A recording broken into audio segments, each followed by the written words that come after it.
इस वक्त मैं गुल प्लाजा के बाहर ही मौजूद हूँ और यहाँ पर मलबा उठाने का काम जो है वो अब भी जारी है। मेरे अक़ब में अगर कैमरामैन इरफान बशीर आपको ये मनाज़र दिखाएं तो आप देख सकते हैं कि दिन रात जो है अब भी इस इमारत को चूँकि मुकम्मल तौर पर सील कर दिया गया है, लेकिन मलबा उठाने का काम अब भी किया जा रहा है।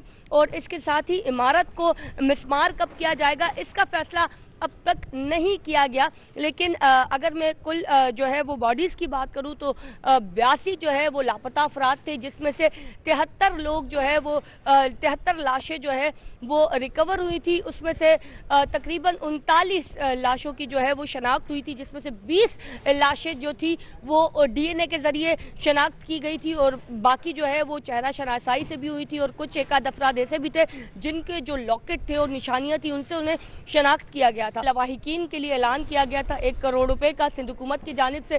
उस चेक की तकसीम का भी अमल शुरू हो चुका है। अब तक जो है काफ़ी ज़्यादा चेक तकसीम हो चुके हैं और आहिस्ता आहिस्ता रोज़ाना की बुनियाद पर जो है वो FRC भी दिए जा रहे हैं और इसके साथ ही जो मज़ीद लाशें हैं उनकी शनाख्त का सिलसिला भी जारी है। जी, इस वक्त मैं गुल प्लाजा के बाहर ही मौजूद हूँ और यहाँ पर मलबा उठाने का काम जो है वो अब भी जारी है। मेरे अक़ब में अगर कैमरामैन इरफान बशीर आपको ये मनाज़र दिखाएं तो आप देख सकते हैं कि दिन रात जो है अब भी इस इमारत को चूँकि मुकम्मल तौर पर सील कर दिया गया है, लेकिन मलबा उठाने का काम अब भी किया जा रहा है। और इसके साथ ही इमारत को मिस्मार कब किया जाएगा इसका फैसला अब तक नहीं किया गया। लेकिन अगर मैं कुल जो है वो बॉडीज़ की बात करूं तो 82 जो है वो लापता अफराद थे, जिसमें से 73 लोग जो है वो 73 लाशें जो है वो रिकवर हुई थी। उसमें से तकरीबन 39 लाशों की जो है वो शनाख्त हुई थी, जिसमें से 20 लाशें जो थी वो DNA के ज़रिए शनाख्त की गई थी और बाकी जो है वो चेहरा शनासाई से भी हुई थी। और कुछ एक आध अफराद ऐसे भी थे जिनके जो लॉकेट थे और निशानियाँ थी उनसे उन्हें शनाख्त किया गया था। लवाहिकीन के लिए ऐलान किया गया था 1 करोड़ रुपए का सिंध हुकूमत की जानिब से।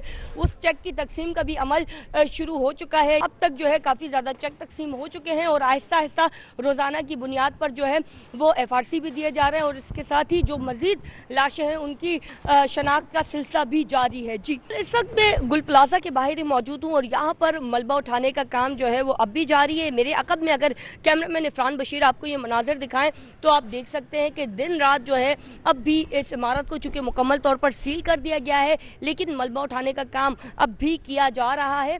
और इसके साथ ही इमारत को मिस्मार कब किया जाएगा इसका फैसला अब तक नहीं किया गया। लेकिन अगर मैं कुल जो है वो बॉडीज़ की बात करूं तो 82 जो है वो लापता अफराद थे, जिसमें से 73 लोग जो है वो 73 लाशें जो है वो रिकवर हुई थी। उसमें से तकरीबन 39 लाशों की जो है वो शनाख्त हुई थी, जिसमें से 20 लाशें जो थी वो DNA के ज़रिए शनाख्त की गई थी और बाकी जो है वो चेहरा शनासाई से भी हुई थी। और कुछ एक आध अफराद ऐसे भी थे जिनके जो लॉकेट थे और निशानियाँ थी उनसे उन्हें शनाख्त किया गया था। लवाहिकीन के लिए ऐलान किया गया था 1 करोड़ रुपए का सिंध हुकूमत की जानिब से।